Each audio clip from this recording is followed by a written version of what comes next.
Hello bachcho, let's read this question. The question say that the two form of D-glucopyranose obtained from solution of D-glucose are known as option A epimers, option B anomers, option C enantiomer, option D geometrical isomer। तो सबसे पहले समझेंगे बच्चों की concept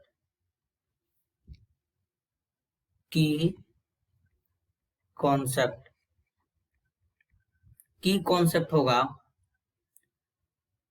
structure of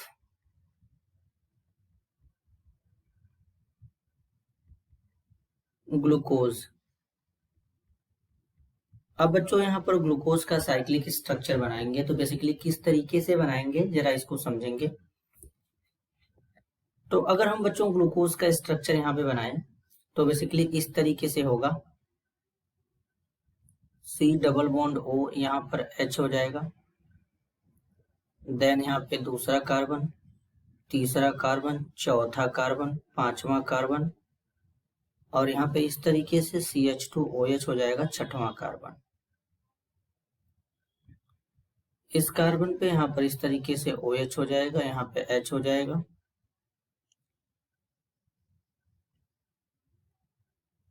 यहाँ पे OH हो जाएगा, H हो जाएगा।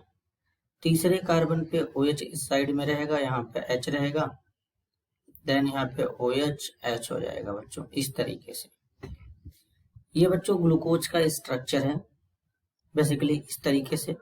ग्लूकोज में फंक्शनल ग्रुप जो होता है एल्डिहाइड ग्रुप पाया जाता है।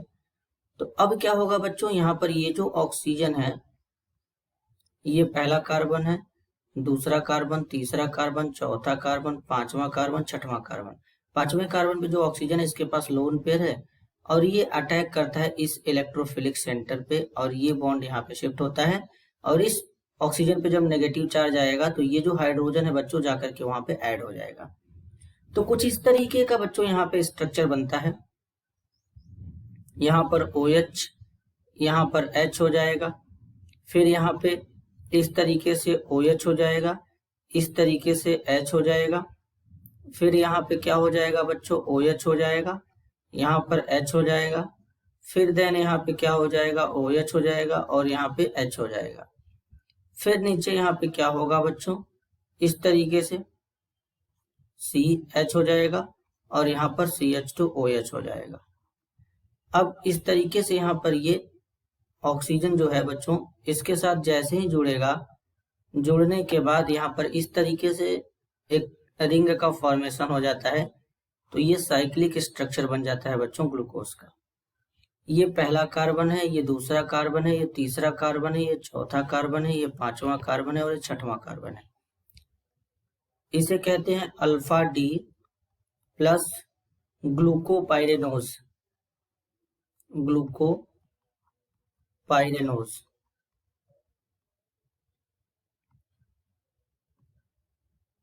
तो यहाँ पर बच्चों इस तरीके से इसका नाम हो जाएगा अल्फा डी ग्लूकोपाइरेनोज।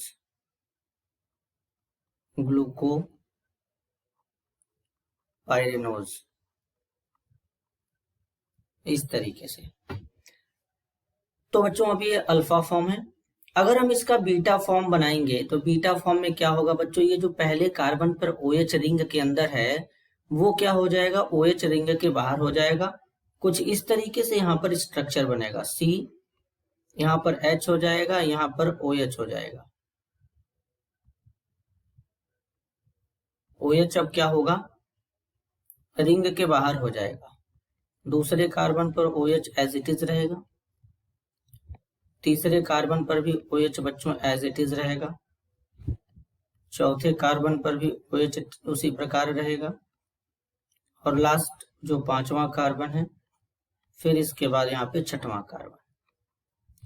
तो इस तरीके से यहाँ पर ये ऑक्सीजन जो है बच्चों इस तरीके से यहाँ पर इसी तरीके से रिंग में प्रेजेंट रहेगा। तो ये पहला कार्बन, दूसरा, तीसरा, चौथा, पांचवा और छठवां कार्बन, इसे कहते हैं बच्चों बीटा डी प्लस ग्लूकोपाइरेनोज, ये कहते हैं। अब यहाँ पे बेसिकली अगर बात करेंगे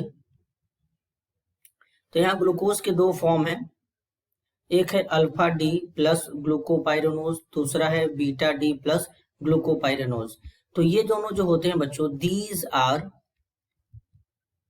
दीज आर एनोमर्स। ये क्या कहलाते हैं? एनोमर्स कहलाते हैं। अब एनोमर्स क्यों कहलाते हैं? A pair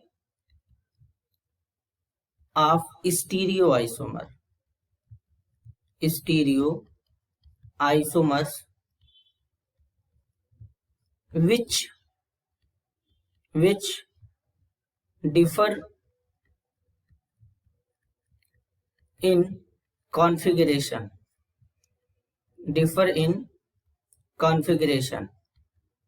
only around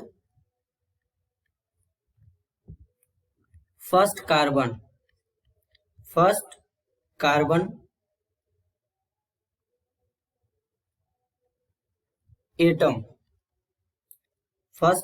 atom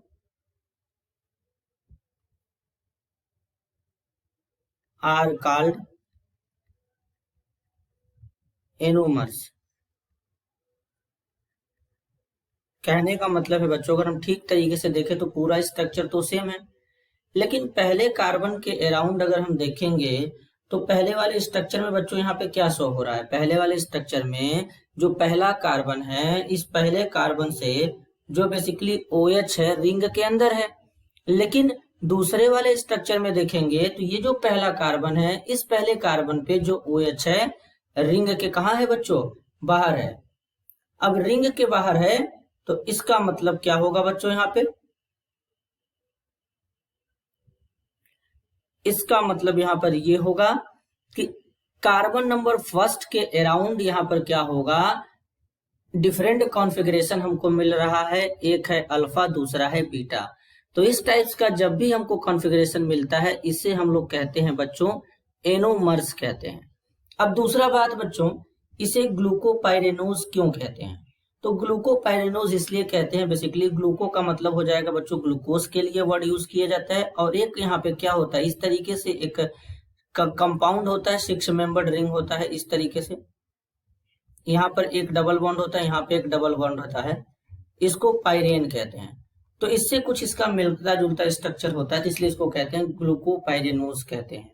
और ओ ऐसी इसलिए लगाया जाता है क्योंकि ये एक टाइप का क्या है बच्चों? शुगर है, तो इसलिए इसके केस में ये लगाया जाता है। तो यहाँ पर इसका जो ये फॉर्म बनेगा इसे एनोमर्स कहते हैं। तो ईपीमर्स यहाँ पे नहीं होंगे, एनएनसीओमर भी नहीं होगा, ज्योमेट्रिकल आइसोमर्स भी नहीं होंगे बच्चों। तो यहाँ पर करेक्ट आंसर क्या होगा? Option B, anomers. This is your answer. I hope you understood it well. All the best.